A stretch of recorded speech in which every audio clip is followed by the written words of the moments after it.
Welcome to Coffee House. So, we have a bit of an in-between kind of an episode here. A bonus episode, if you will, about a couple of movies that I watched recently. But they kind of become a duo for what I want to talk about. So, you probably wouldn't know this, but I actually have a great affinity for horror movies just in general. There's something about the genre that is immeasurably appealing to me. So anytime, middle of the day, it does not matter, early morning, I will watch horror movies, especially old ones that I have no idea what they're about or just random ones on streaming networks. I'll just pop them on and I'll watch them, I'll pick them apart and just enjoy every moment of it. So in this particular instance, I watched two of them that I'd never heard of before. One of them I think was on Hulu, maybe? It might have been a Hulu specific movie, and then one of them was on Amazon Prime. The first one is called Wounds, and it stars Armie Hammer and Dakota Johnson. It's described as disturbing and mysterious things begin to happen to a bartender in New Orleans after he picks up a phone left behind at his bar. It's written and directed by Babak Anvari, a filmmaker I hadn't heard of before. But let me go through it a little bit. So this is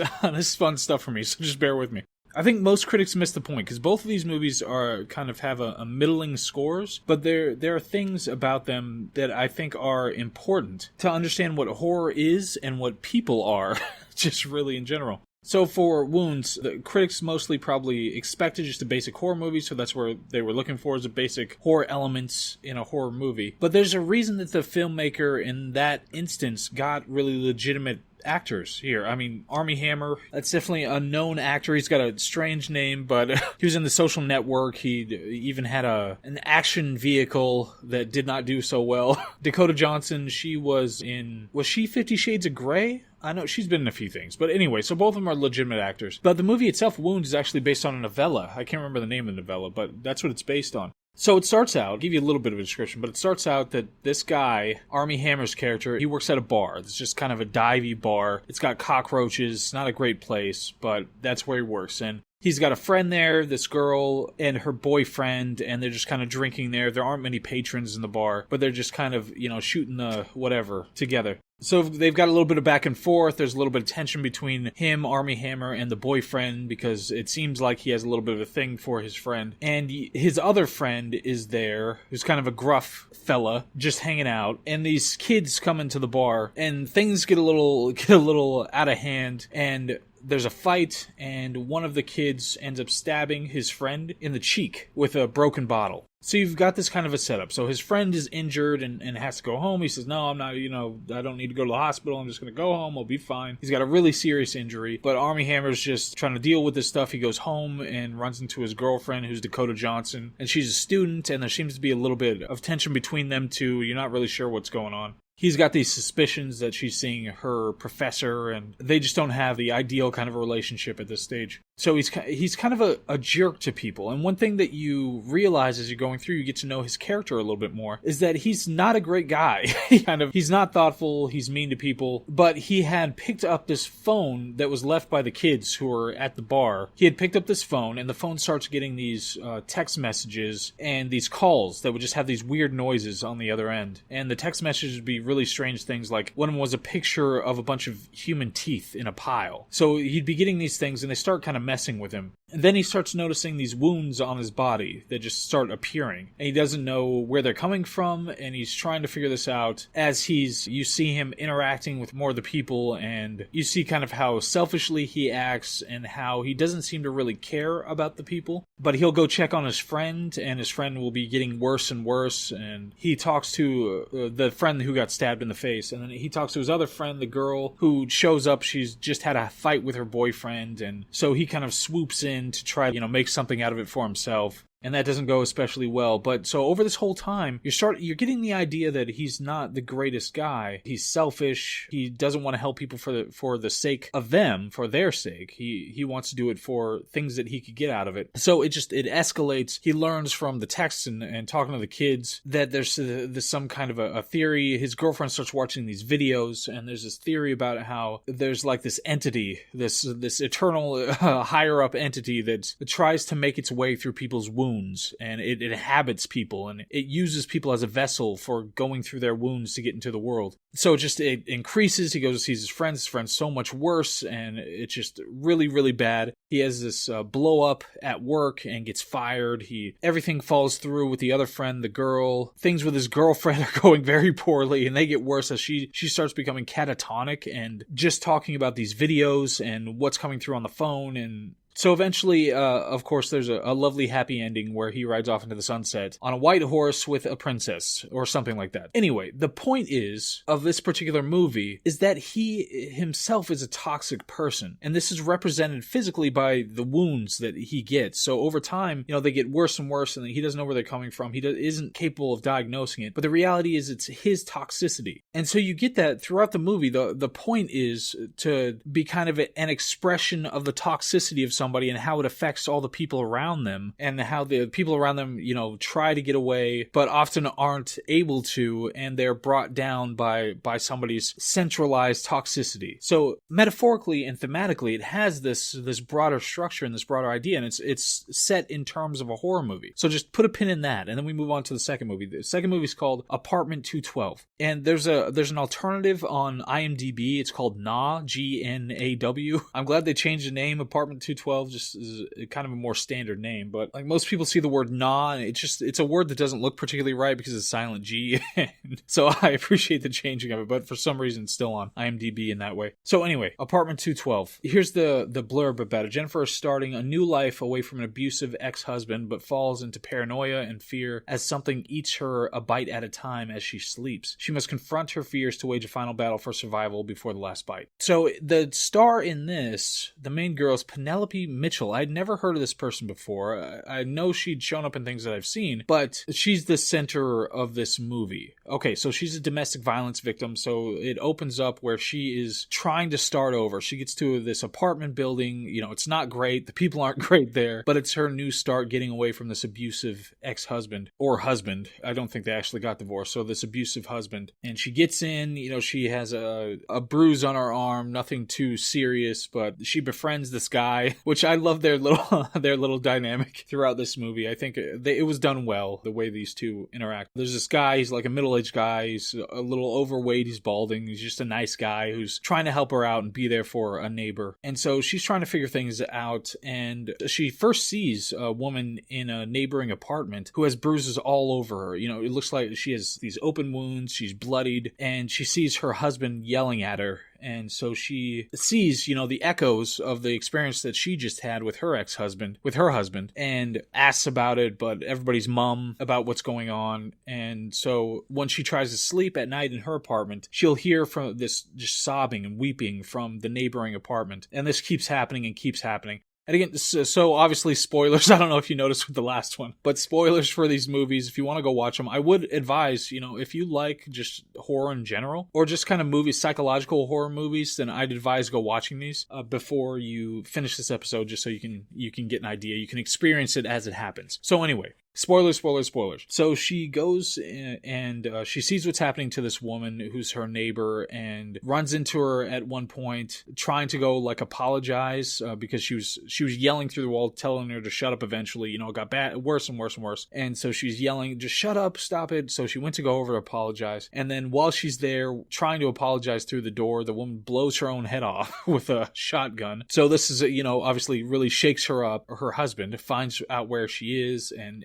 starts harassing her, only luckily to the intervention of her new friend at this place. Once the other lady dies, then she starts noticing that she's getting these sores on her body, and she had run into an old friend, and she really needed a job, but the old friend was saying how, I can get you into a new job, I get to hire the person, I like you a lot, the interview will be just a formality, you just have to show up on this day, when I get back, you just need to show up, it's a formality, and you got the job. So she's marking off on her calendar, waiting for this day to come by, but just day after day, these wounds are getting worse and worse. She's getting wounds on her neck. They're more visible ones. They're all over her legs. She's got it on her forehead and her face. It doesn't look good. Even her lips are like chewed up and drying out. So she goes through everything over this time. She demands that an exterminator be called and show up, and he does and doesn't find anything. She cleans the entire place. She uses all these disinfectants and anti-roach things and all this stuff, and washes all of her bedding and tries sleeping in different areas, sleeping on the couch or whatever, and she's still getting these wounds that are just showing up.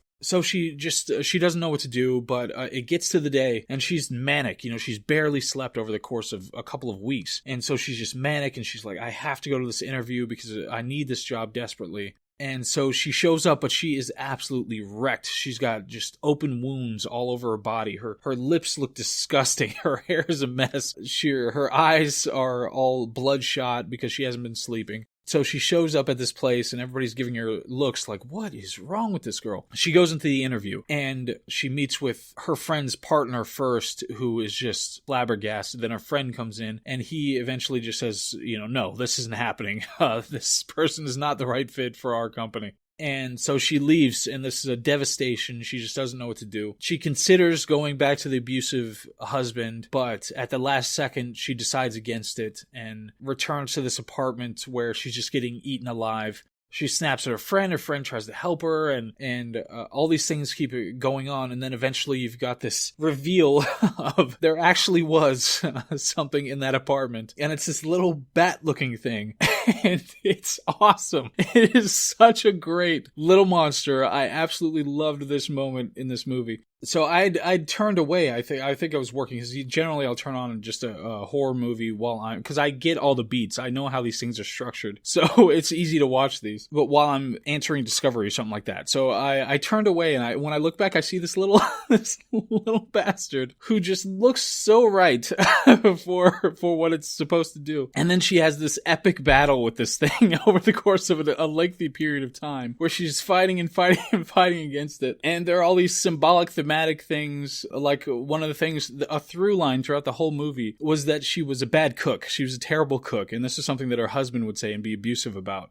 And so at one point she makes cookies for her friend to apologize to him when she snapped at him, and takes him the cookies, and he takes a bite of one. It's absolutely terrible. It's absolutely horrendous. So he said, no, this is good. This is great. But she emphasizes the fact that was something that she was criticized for from her husband. So you have this moment where she's fighting this little bat thing that is just, it's vicious. It's a vicious little thing. And it was the thing that was chewing her up the entire time, and it's cutting her face, and it's flying.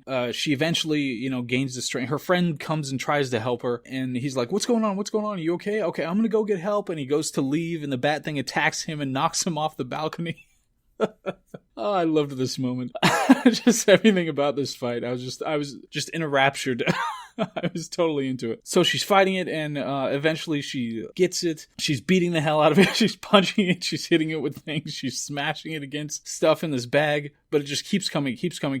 So she opens the microwave and tosses it inside, closes the microwave and starts it. So she's cooking it, and you see it on the inside. It's like flying all over the place, trying to figure out what to do. And she's cooking it, and eventually it stops, and the microwave, beeps as she's walking away. She has a little quip about not good at cooking, or thank God for the microwave, or something like that, because somebody else would say that. So she said, thank God for the microwave. And it bursts out and attacks her again, and she just catches it, and has this little talk with it.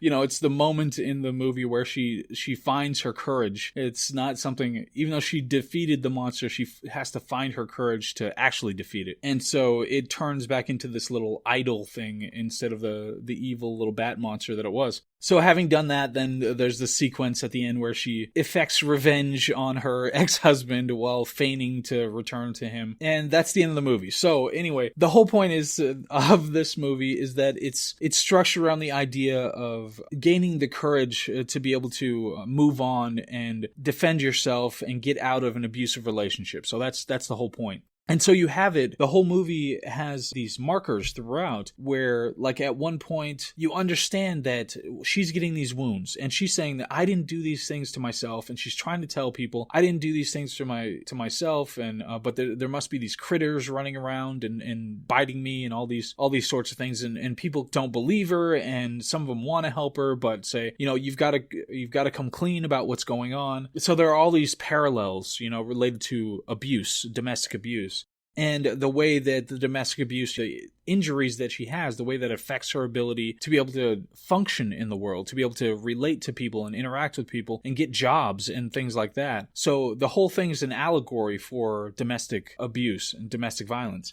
And the necessity and the ability to be able to overcome the fear that's related to it. So throughout, it's something that plays with her mind, and she questions things and re-questions things, and the way that people interact with her and sometimes accuse her of doing something wrong. And then the husband keeps showing up and being a dick and gaslighting her and all these sorts of things. So we finally get to the end and we understand. And this is what the point is of me bringing these movies up.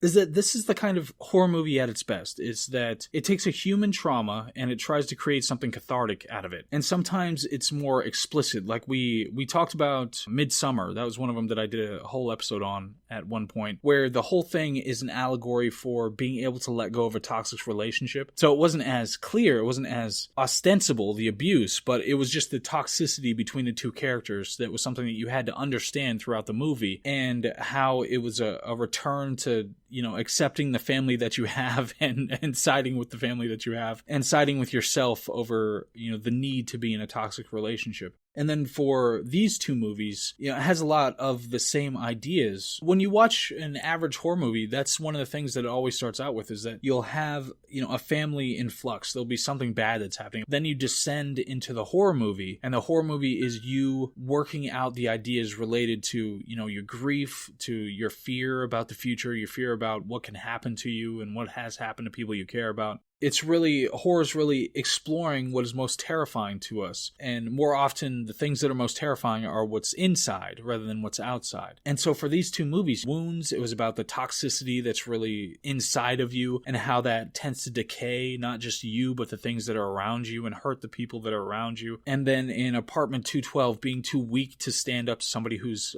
being domestically abusive and not having the ability to be able to communicate about it and letting it be something that really decays you internally and externally and affects your ability to live. And so you see these ideas that play themselves through in these kinds of horror movies. And that's one thing I've always loved about horror movies, that it can start with something so simple as a problem that virtually everybody deals with at some point or another, a breakup or having a fight with somebody or just having difficulty in your family or whatever, having trouble with a relationship. And then it works its way through all these horrible things to be able to get to a point of better understanding yourself and better understanding the things that are scary in the world. I also watched a movie called The Brain, and that one was about a giant brain that was eating people. So I'm still working out the it was like from the 80s. I'm still working out the thematics in that one. It might have been like if you read too much, it's dangerous or something. I'm not sure. But for the other ones, there was a clear thematic, and I loved exploring these two movies, and so it was fun. I wanted to share it. I hope somebody got something out of that. And next, I think tomorrow, we're going to have an episode on some super awesome stuff, super important stuff, and I hope you like that one too. But I will definitely see you on the next one. I hope all is well. All right, bye.